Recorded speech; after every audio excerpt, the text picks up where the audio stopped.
At 2:17 a.m., Daniel was still staring at the same sentence on his laptop.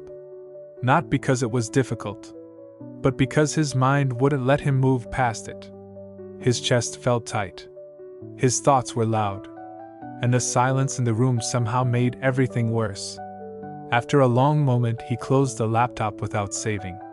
Not because he didn't care, but because thinking felt heavier than doing. That was the moment Daniel realized something was wrong. Daniel was doing fine by most standards. He showed up. He passed his classes. He stayed out of trouble. From the outside, nothing looked broken, but inside his mind was constantly running, replaying conversations, imagining futures, questioning every choice before he made it.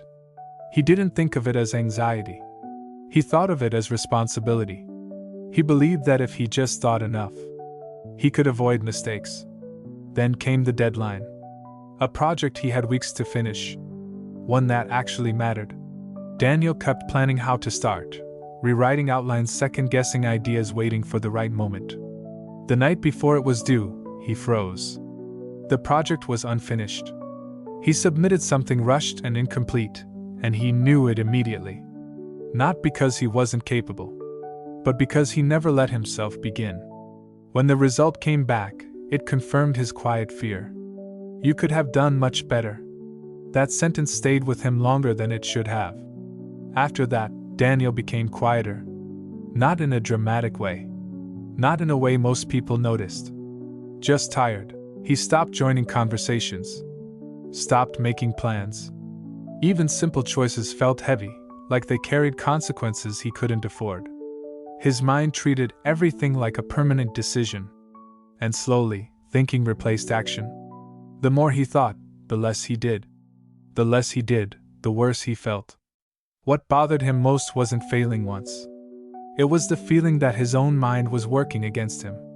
One evening, Daniel spoke to someone older, someone who listened more than they talked. After a long pause, the person said, "Your mind is rehearsing problems you haven't been asked to solve yet."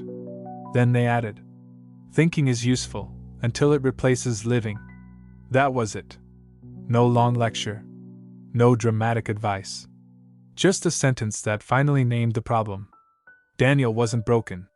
He was stuck in rehearsal mode. He didn't suddenly stop overthinking. But he stopped waiting for certainty. He started choosing small actions over perfect plans. Instead of asking, "Is this the right choice?" he asked, "Is this a reasonable next step?" And slowly, the noise lost some of its power. Not because life became clearer, but because he stopped demanding clarity before moving. If any part of this story felt familiar, it's not a coincidence. Overthinking often looks like responsibility on the surface. But underneath it's fear of moving without guarantees. And guarantees rarely come. In the next videos on this channel, we'll explore simple ways to step out of that mental loop, calmly, practically, without pressure. You don't need to solve your whole life tonight. Sometimes, the most important shift is choosing to begin.